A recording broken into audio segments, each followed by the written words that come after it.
Greetings and welcome to an LGR camera thing. It's been years since I've covered an old Digicam, and for whatever reason, now felt like the right time for this oddity, the Agfa ePhoto CL30 Click. It looks like your standard brick of a late 90s digital camera, but check this out. I can almost guarantee you've never had a camera that stores photos on these. As implied by the name, this uses click discs, also known as pocket zip, which are 40 megabyte discs measuring 2 by 2 inches from Iomega, the same company responsible for the once dominant zip discs among many other portable storage mediums. And yeah, the CL30 Click was the first and only camera to make use of the format. As mentioned in my old video about click drives and the digital camera kit designed for backing up flashcards without a computer. No need for such silliness with the CL30 Click Cam though, since the drive was built in from the start. As for the price, it cost $549 upon its introduction in late 1999, nearly $1,000 adjusted for inflation, but not a crazy price for digital cameras of similar spec back then. However, click discs were the main selling point here, being far cheaper than alternatives like compact flash, as utilized in the non-click CL30 model, which was largely identical but used CF cards for storage instead.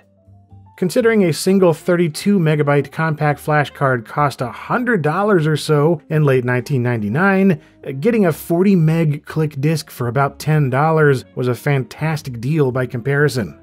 A disc 1/10 of the price holding 60 to 360 pics per unit, depending on settings, was a heck of a selling point. For like a year or two anyway. By 2001, competing digital cameras were twice as good, cost half as much, and flash media prices were dropping while capacities quadrupled. Combine that with Iomega's PR problems and the entire Click line of products floundering, it's little wonder they canceled plans for 100 meg discs and pulled the plug on the entire Click range in 2003. And by then, CL30 Click cameras were already littering clearance bins anyway, with Agfa starting to cool off on consumer digital cameras for a while. Which, yeah, you may be surprised Agfa made them at all back then, seeing as the Belgium-based company is known for their analog film, 35mm cameras, and professional imaging equipment. But yep, from 95 to 2001, the Agfa Desktop Products Group made nearly a dozen consumer digital cameras. Or did they? It turns out the majority were manufactured and designed by various OEMs, and I wouldn't be surprised if the ePhoto CL30 was as well. For example, Agfa's ePhoto 307 was made by Sanyo in Japan, the ePhoto 780 was made by Seagull in China, and Agfa licensed others from Pretec, Fudan, and Premier Imaging Technology, just as Kodak and Polaroid often did back then too. On that note, the Polaroid PDC-1000 series sure does look a lot like the CL30, huh? Same viewfinder and flash placement, same basic case, LCD, and controls, and they're each built in Taiwan, so my guess is these were made by either Pretec or Premier. Not that it matters much, this was common practice, I simply find it fascinating. Regardless of who actually built the dang thing, I just so happen to have one in the box, so let's see what's inside. Shout out to Foon Touring for letting me know about this one, by the way. I've only ever seen 2 in-box go up for sale, and this was one of them, but yeah, first up is an assortment of getting started guides in 3 different languages. There is no full instruction manual, at least not included with mine, so it's either skim these surface-level tidbits or read the 60-page manual in PDF form. Something included on this CD-ROM here, alongside the USB driver and Agfa PhotoWise software for Windows. Also up top here is the USB cable for reading click discs using the camera as a drive, a composite video cable for connecting the camera to an external display, and a catalog advertising all sorts of CL30 add-ons. The largest booklet in the whole box, amusingly enough. Then at the bottom is a nylon carrying strap, a little zip-up tote bag that's never been used, a complimentary 40 megabyte click disc, and the optional AC power adapter, which, upon looking it up, was recalled in 2000 due to a slight issue with batteries overheating and exploding. Dunno if this is the original or a replacement, but hey, risks keep life interesting.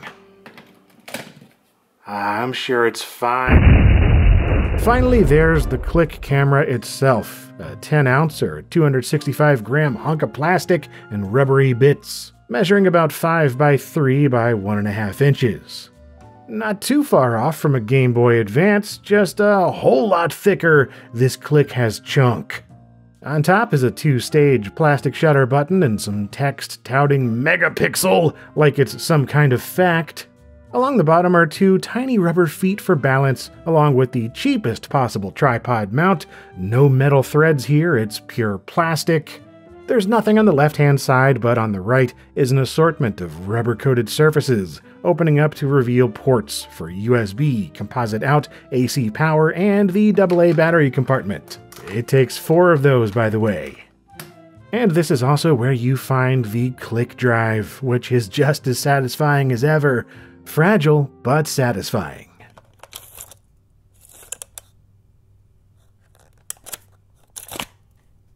On front is a wrist strap loop, a flash, self-timer LED, viewfinder opening, and the lens, which is covered up by more plastic. This 37mm lens ring screws on and off. There is no traditional lens cap. That was a $5 option, as seen in that accessories catalog. But they also sold a ton of screw-on lenses and filters and whatnot too, so that's kinda cool. As for the internal lens, it's an auto-focusing 6.7mm lens, a 43mm equivalent, with an f-stop range of 2.8 to 8.0. All automatic and paired with a 1-megapixel CCD, supposedly. Its max resolution without interpolation is 1152 by 864, putting it just shy of 1,000,000 pixels. Rounding up specs for marketing, scandalous. Finally, around back are the controls and a 1.8-inch color TFT LCD, and another 1.8-inch LCD, this one a monochrome TN effect display showing current camera status and options. You do have a straight-through optical viewfinder, but this was 1999. Electronic viewfinders are where it's at, even though this one's trippy as balls, especially at lower shutter speeds. The chromatic aberration is absurd. It's not the LCD making this happen, but the CCD itself, as seen here connected to a TV through composite. The sheer RGB separation going on is so ridiculous that it's almost its own real-time visual art form. On a related note, another artifact of early digicams, an LCD on and off switch. Mostly to save battery or to minimize activity in PC mode so it's not showing much during file transfers. The other switch here simply goes between off and on, plus a playback mode for viewing previous shots. Then there's this, the trademarked Easy Pilot wheel, which the marketing described as being similar to a mouse, but yeah, it's more of a jog or click wheel mounted sideways, where you rotate it up and down to navigate menus and press it inwards to select things. Pretty intuitive. That being said, I kinda wish it did have buttons for each function since my CL30 Click here, yeah, it's dead, the LCD doesn't work beyond the backlight, and the wheel doesn't activate menu functions either. It does at least power on and let me take photos using default settings, but that's it. Seeing as neither LCD functions, none of the buttons work, and I can't even adjust the settings blindly, I don't think a simple screen swap would fix the underlying issues here. So the LCD footage you see comes from my CL30 compact flash model, which is internally identical other than the storage medium. And I was just going to use it for demonstrations instead, but this one won't take photos. Oh, it'll try, but the result is either weird glitchy photos that look like vomit, or it simply hard cuts the power depressing the shutter. So I mostly took photos using the Click model on default settings, which is infinite focus at medium resolution, 1024 by 768. Yeah, well, at least the mechanism still works. Experiencing a handheld Click drive do its thing is just neat.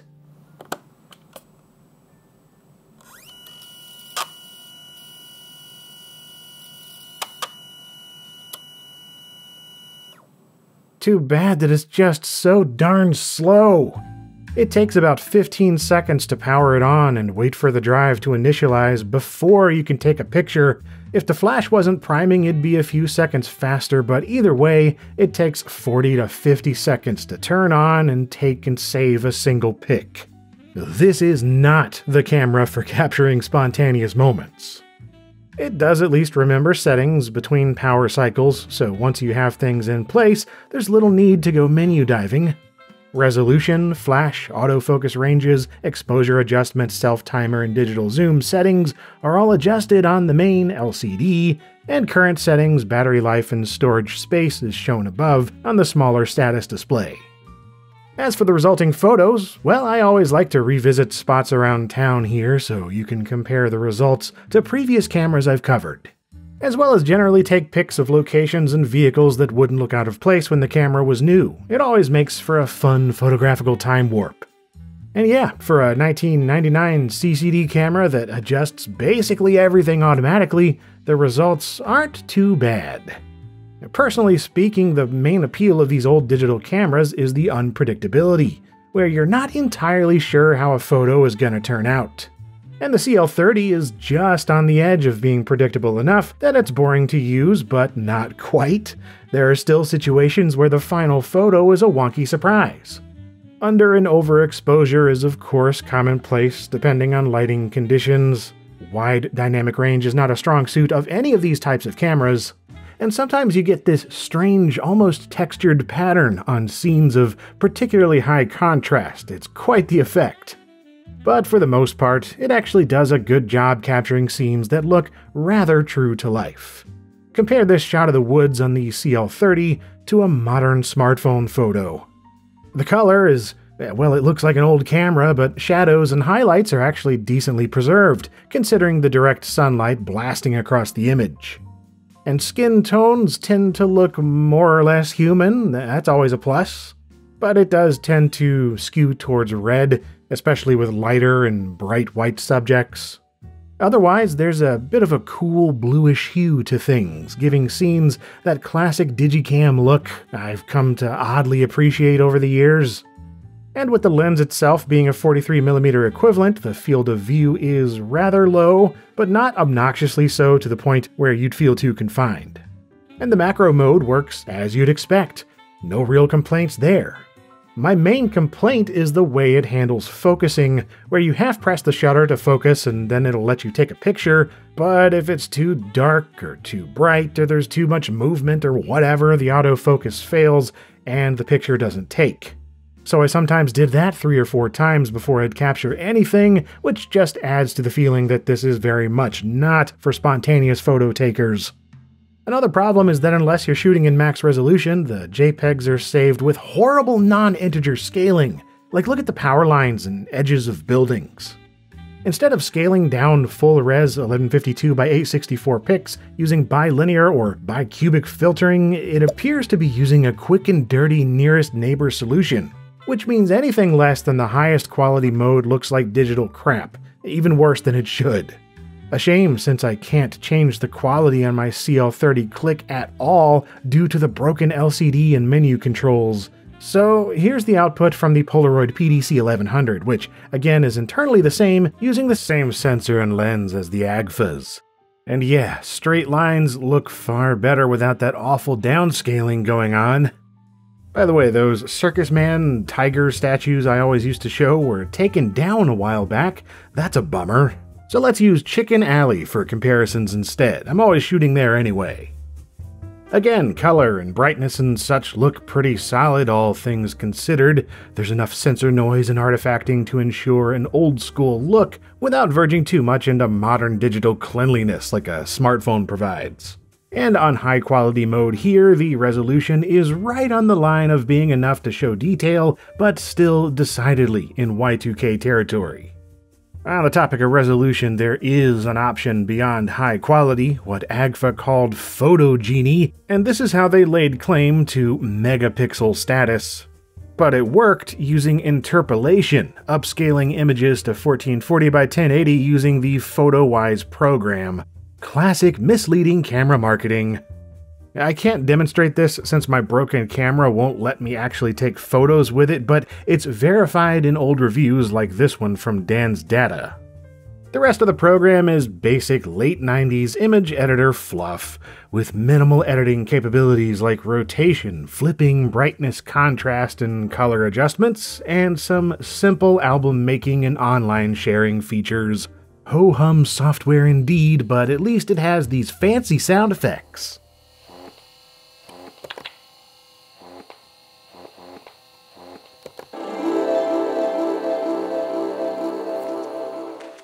And that is it for the Agfa ePhoto CL30 Click. A brief side quest in the late 90s digital camera space, following a trail that quickly led to a dead end. And after seeing it in action, it's not surprising no one remembers it. The cute storage medium is its main appeal, and that only goes so far. Although, like other Iomega Click products, the camera actually made sense for a certain amount of time. It's just that time frame was narrow enough that they never had much chance of success. Even when it was new, a thick plastic camera that shot on weird media and faked its way to megapixel capability was a tough sell, and it's no wonder so few clicked with it. That said, if mine fully functioned, there'd be some charm using it due to that little click drive. The idea of tiny discs still appeals to me for whatever reason, and I could see myself reaching for it when I'm in a 1999 mood, but nah, mine's too borked to enjoy. You really need the LCD working, so unless I get mine repaired, I guess it'll make a decent doorstop.